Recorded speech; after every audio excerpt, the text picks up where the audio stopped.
Here we go again. This is the Cow Corner.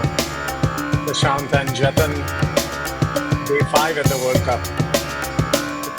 Maybe the most boring day until now. Absolutely no action whatsoever. Nothing. Zero. Zilch.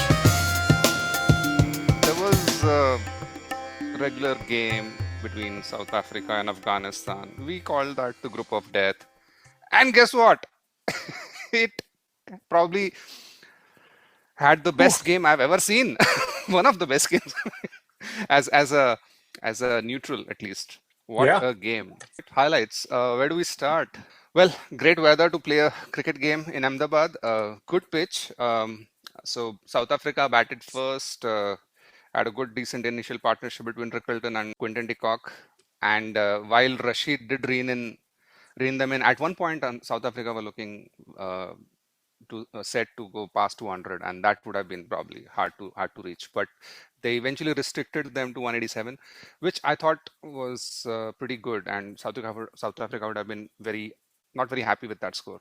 Of course, when you have Miller and Jansen in the last couple of overs, you do see some fireworks. So they did muster up around 30-35 runs in the last 2 overs, but eventually, the way they started, they should have probably gotten much more. But 187 is decent. And the ways Afghanistan started, all guns blazing, Yeah. Rahmatullah Gurbaz finally showing what he's capable of.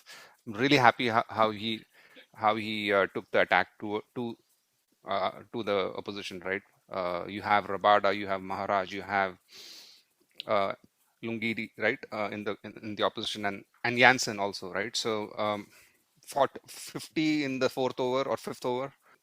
They had a great start, but then lost three quick wickets, which kind of stalled their momentum. And for some time, it seemed as if everything is lost. But then Gurbaz again got them going. Rashid Khan played a cameo, one hit a few. There was one shot which was really, really beautiful. I think Rabada bowled a Yorker on the off stump, and Rashid put his bat in a way to guide it to third man, right? And it was what time? I mean, it was just a great shot to just Is it slice it, not even similar, slice it. Jatan, the way you described, right? I remember at some point we had talked about, I think Gill hitting Bumrah, I think in one of the IPL finals, like a Bumrah Yorker. No, not Gill. I'm talking about Shreyas Iyer hitting Hmm. one of the Bumrah Yorkers in that IPL match. Anyway, when you mentioned Yeah. that, like a Yorker being hit or really good ball being hit for a boundary, Right. was it a boundary or a six? Oh, no, no, no. It was a boundary. He basically, it Yeah, was a Yorker which he just guided it to third man, and it was yeah, just the timing of it was fabulous. yeah. So Rashid playing that kind of a shot, they got it pretty close, but then they kept losing wickets, and with 13 needed in the final over, Rabada bowled a good ball to Noor, who could just hit it directly to mid off or cover, right? And the game should be done. Easy victory for South Africa. But guess what? It was a no ball, right? That's where it And all began. That's that's where it when it all all began. began. You should have been really thinking that okay, this is going to be something special. So it was a no ball, and after that, another no ball. Of course, Noor hit another six there and got the equation to tantalizingly close to a Afghanistan victory.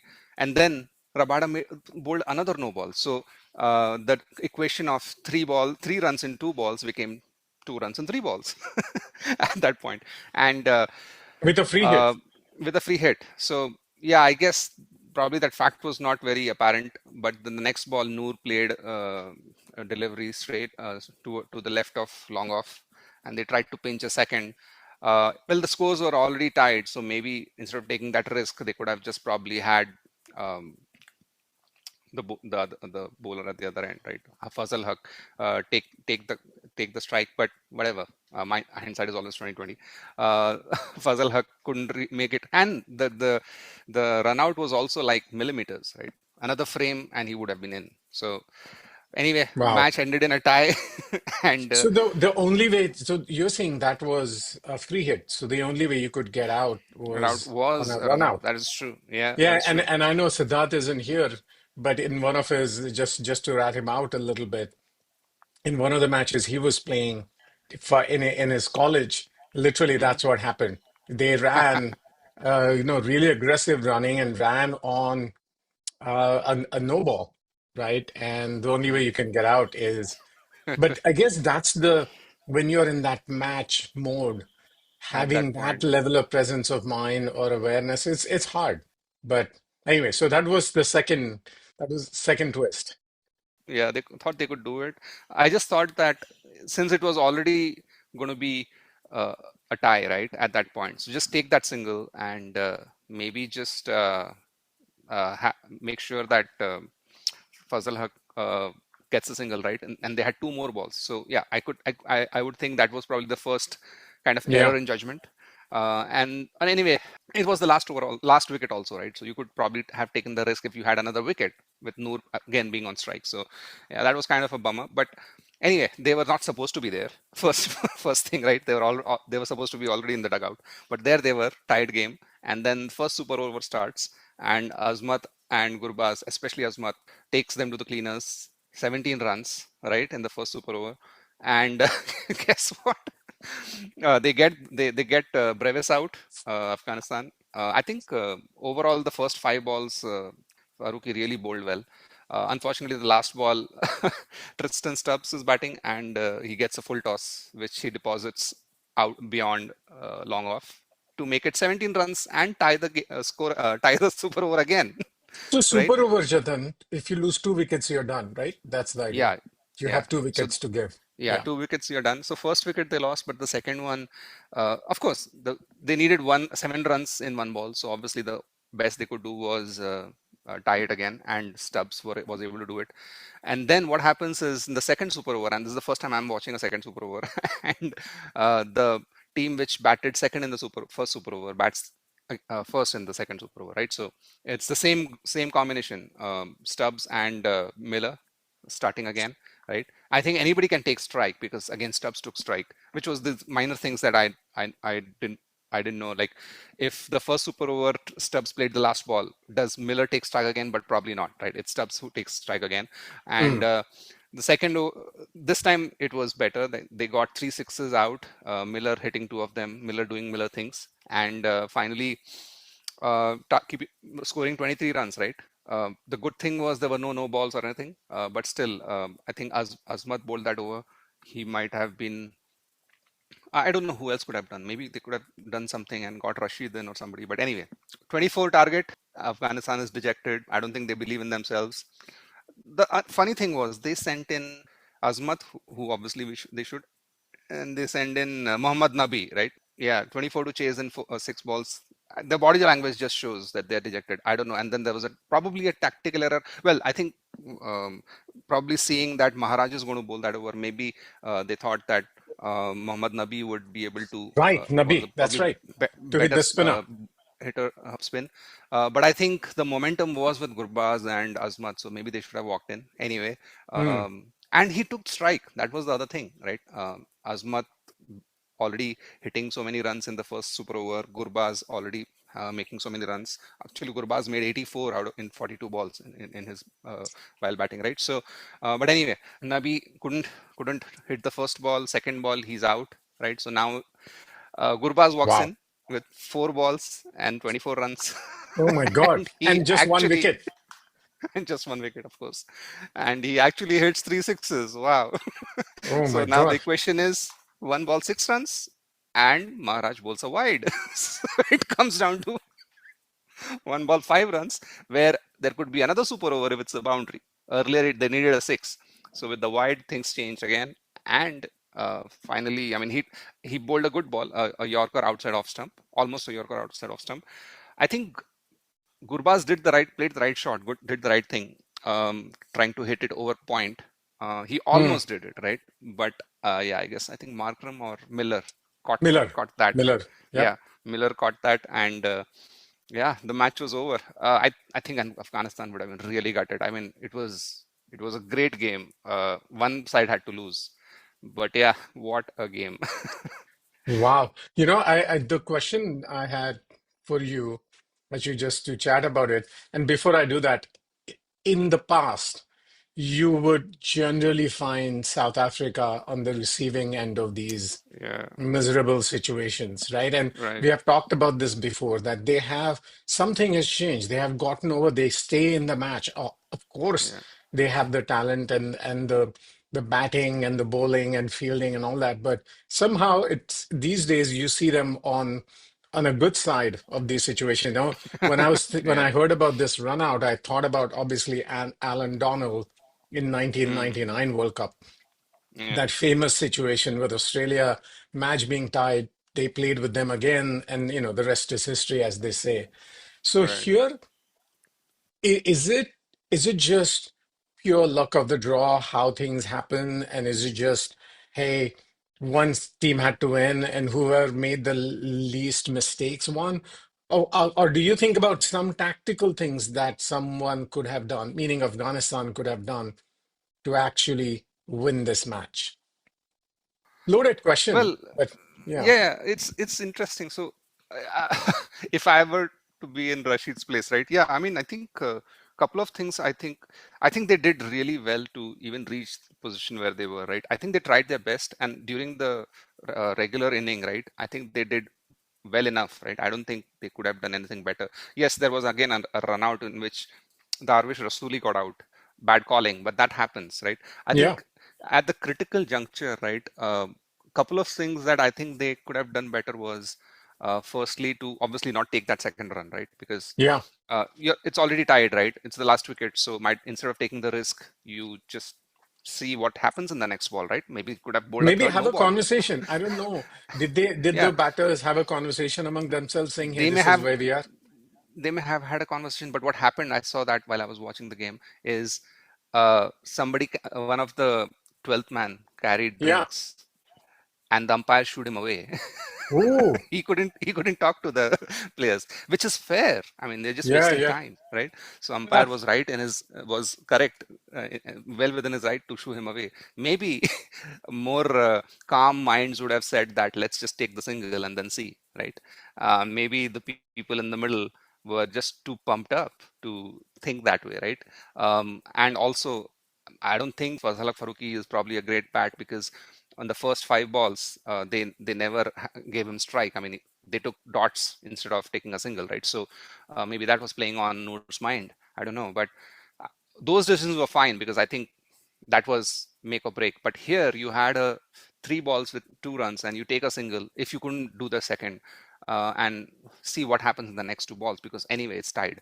So Yeah. yeah, that was I think the thing, and then probably sending yeah, maybe it N- would have Nabi. clicked, but yeah, Yeah, I yeah. love Nabi. I mean, he's a great batsman, but I think the two other batsmen who were like really in form and really warmed up and really Yeah. Good to ready to go, right? go, They could have just yeah, continued their form. yeah, they could Mm. have just gone ahead. So yeah, I Okay. guess it's small things, right? So But we have so many of these incidents that happen in these matches.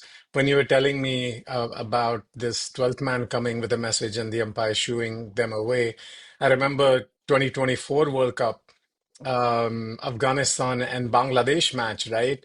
And it was also one of those bizarre matches with rain potentially coming down. So uh, time wasting tactics so that Duckworth Lewis equation everybody was tracking. And at one point, I think Gulbadin just like fell down I saw on the ground. He that just, was so I just funny. held, Was it Jesus. Bangladesh or was it Australia against? I don't know. No, One no, of those no. matches. It Probably was it Bangladesh. was Okay. Okay. Bangladesh, right? Cool, cool. I don't So that remember they the could opposition. they could go through, and he just at some point just fell down on the ground. Yeah. Yeah. Similar It to was maybe so fun. at some point, I think Rishabh Pant did something similar in the finals, right? He just wanted to slow things down when South Africa was going all great guns. Like he didn't exactly just literally fall down, but he did a bunch of things like I don't know, some treatment or something to Yeah, slow things treatment. down when Klaassen I Yeah. think was going great guns. So you try this stuff. Crawley did that in one of the test matches against Correct. India in Exactly. this Exactly. when Bumrah got really upset and Exactly. I mean, so yeah. but I would say though, I mean, the players, we can sit here like, and we are very clear, we are not experts at all. We are fans. just being on the field in those situations is tough. I think Yeah, it's just absolutely. absolutely tough. So, oh, hats off to Afghanistan again. They could have again won both their matches against New Zealand and Yeah, against South yeah, Africa. See, yeah. but Especially right, this one. Yeah. yeah, Mm. yeah. I mean, for sure. So then the net result is like 0 for 14. Oh No boy, upsets. No no upsets. And upsets. this group is pretty much done Pretty now. much done. Unless you Yeah, see a super upset where yeah. Oh, one of the UAE or somebody beats one Canada. of these guys. Yeah, yeah. Yeah. I mean, the other match on the other side was just, Australia, um, Australia playing Ireland. And I used the Mm. word yesterday, would they be rusty? I mean, I should know better. You Mm. never use the word rusty with Australians. With It doesn't Australians matter. Yeah, in especially a in a World World Cup, Cup. in a Yeah. ICC tournament. I mean, yeah, fine, Josh Hazelwood isn't there or Cummins isn't there. It doesn't matter. The Your captain buddy didn't play. Nathan Marsh didn't play. Marsh didn't play. That's true. Yeah. See, that's the cockiness or That preparedness. doesn't matter. Yo, Yeah, I because would say probably preparedness. Yeah.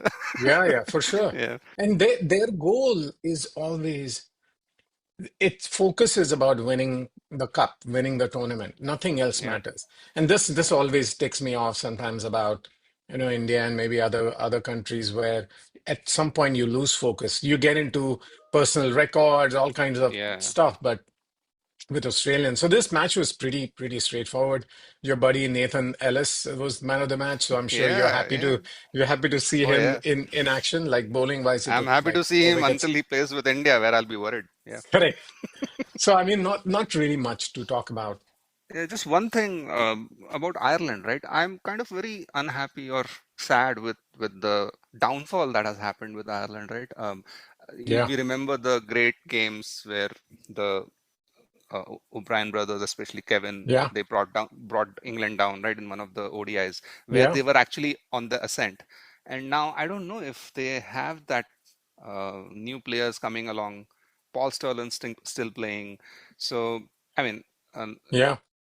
I think it's we can wrap up, Jatan, but it's great that you were able to actually watch that match and really feel yeah, for Afghanistan and their fans. I mean, we were rooting for Afghanistan also. If I was specifically an Afghanistan cricket fan, would be devastating actually to see your yeah, team lose yeah, this way. Many times, losing, then winning, then losing, then winning, losing, winning, then losing. multiple Uh, times, multiple Multiple times. Oh times. boy. So great game nonetheless. So we'll catch up with Siddharth, see what he has to share about the West Indies England match. So All right. so signing off, right, Jadan? Yes. This is the Cow Corner. Yeah. Take care. Bye bye.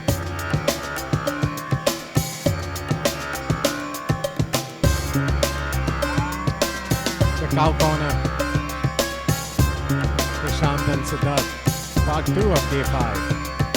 So we looked at the couple of like not so exciting matches during our first half, the Afghanistan-South Africa. But then on the side, just quietly, there is, I think, in my mind, another team that just, I think, focusing on what they need to do and getting ready for Super 8. So, and you may not know which team I'm talking about. They are not the, that's not the team we have talked about much at all. Maybe earlier we did when we were going over all the teams. I mean, let's talk about this Group C, the group of confusion, as Jatan calls them. England versus the Windies, as we call them. Yeah, so a marquee matchup of Group C, England versus West Indies. Um, West Indies were in red hot form coming into this match.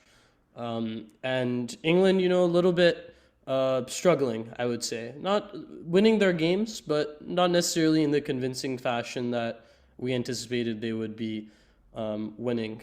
And some of the storylines that we were discussing about England's spin bowling or England's bowling around Adil Rashid were actually exposed in this match, as some fans might have been expecting.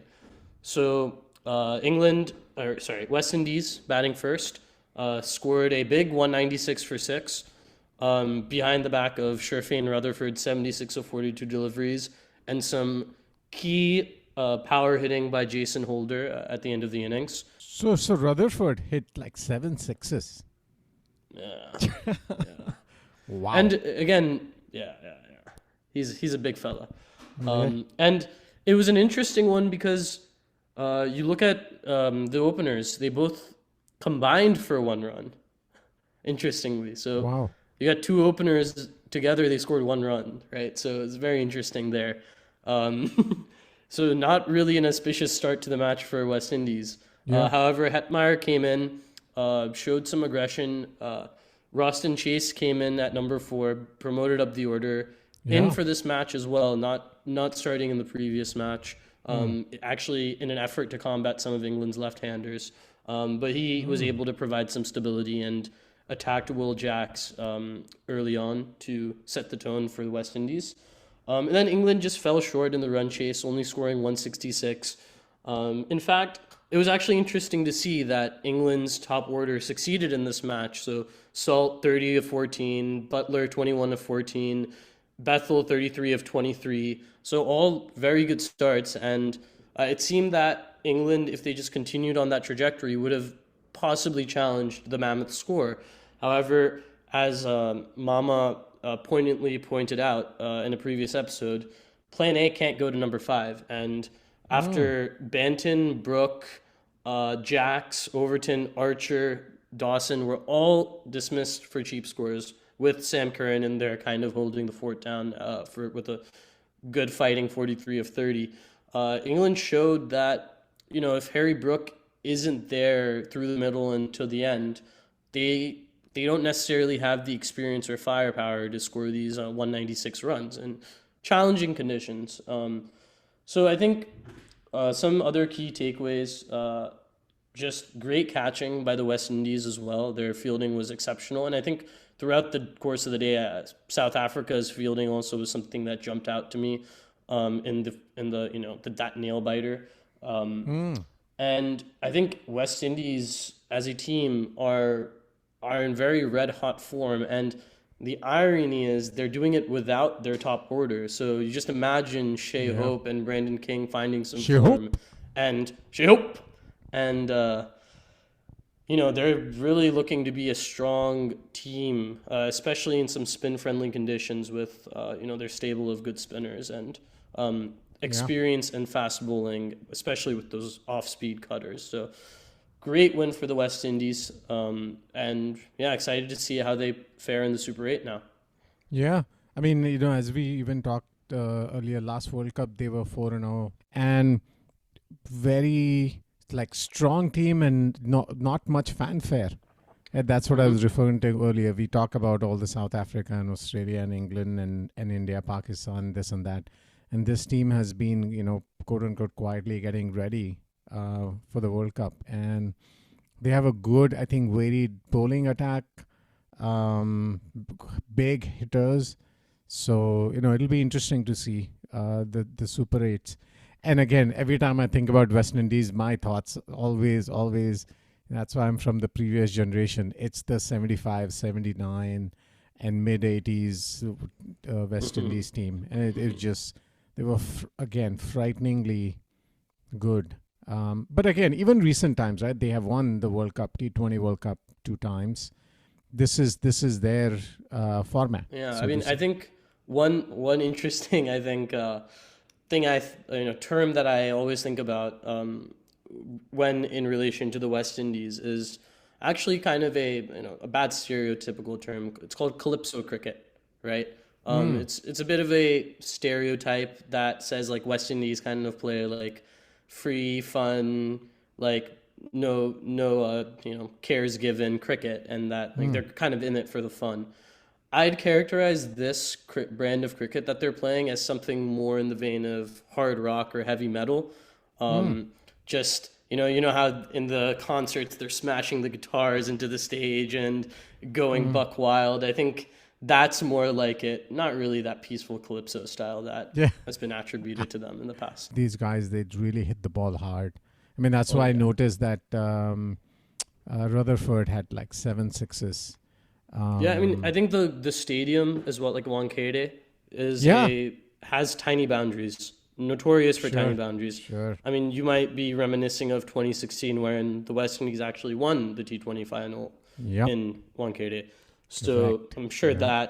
that didn't help. I mean, that helped a lot for the West Indies. Didn't really help England. And from the English bowling side, I mean, props to Adil Rashid. 4 overs, 16 runs, 2 wickets.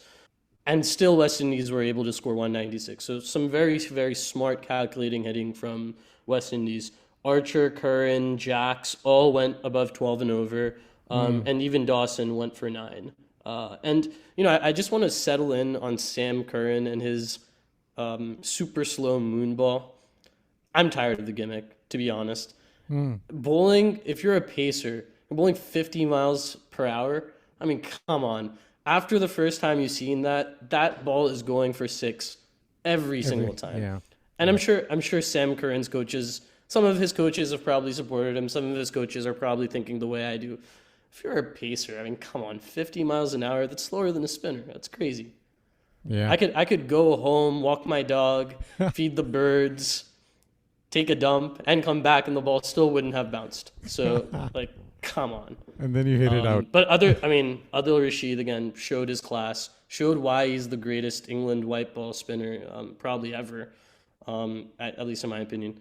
Crossed 400 T20 wickets overall. So I mean, great by him. Little bit more lackluster from the rest of the bowlers though, as we had harped upon earlier. What's interesting is, so I think we have talked about this earlier. Is only 2 of all those 15 matches played, only 2 have scored more than 200 runs.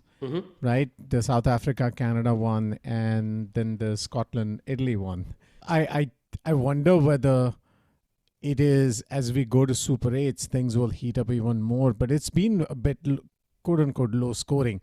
Again, when T20 started, 150, 160 was like good score, right? 8, 9 runs and over. You're like, wow, that's pretty good. 130, 140 used to be low. Now 160, 170 or 180 is barely par. 190, like 200, but only 2 teams have scored 200 so far. So I wonder whether that's pitch or that just, I don't know. No, I mean, I think interestingly, we were speaking about the dew factor on yesterday's show. Yeah. And in this match as well, the dew actually didn't really come on to affect the match, the outcome of the match. So maybe lack of dew for, whatever heavenly reasons, celestial reasons exist. Like, who knows why there's dew? Who cares why there's dew? There's just dew sometimes. The dew is due sometimes. Okay.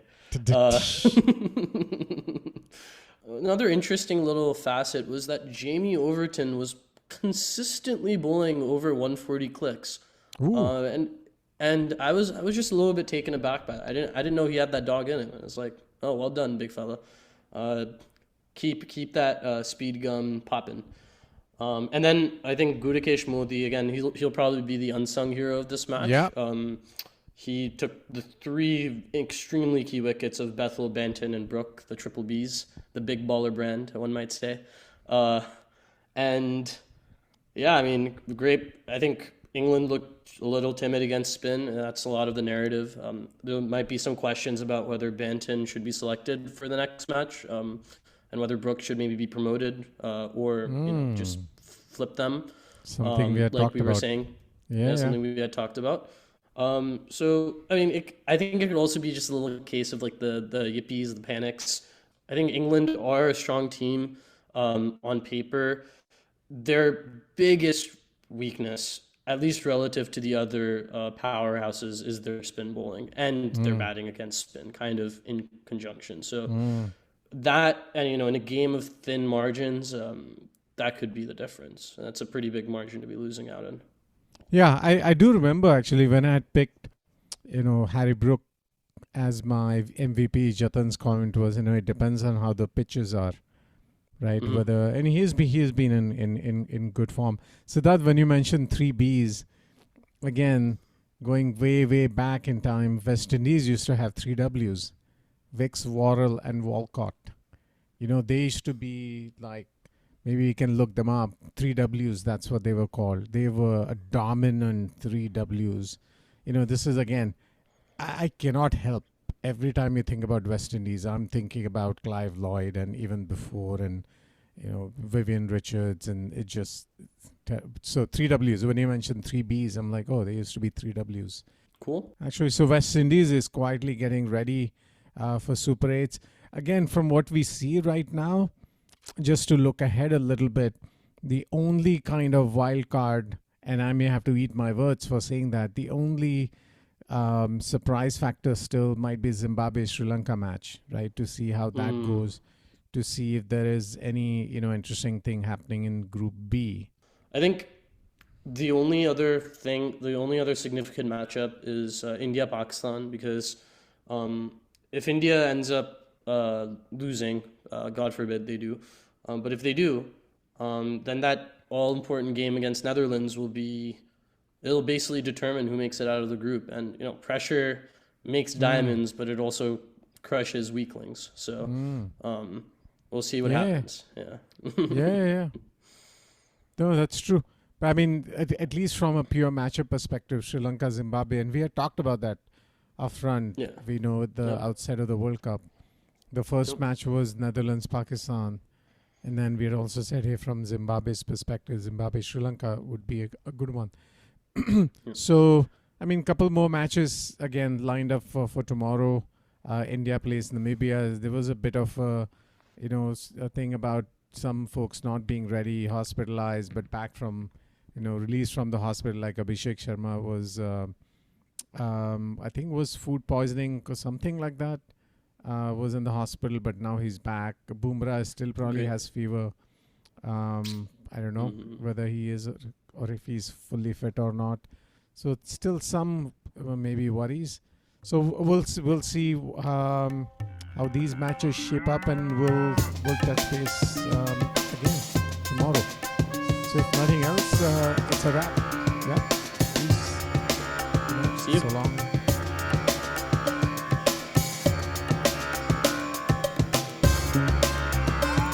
This episode was produced by Mukta Phatak.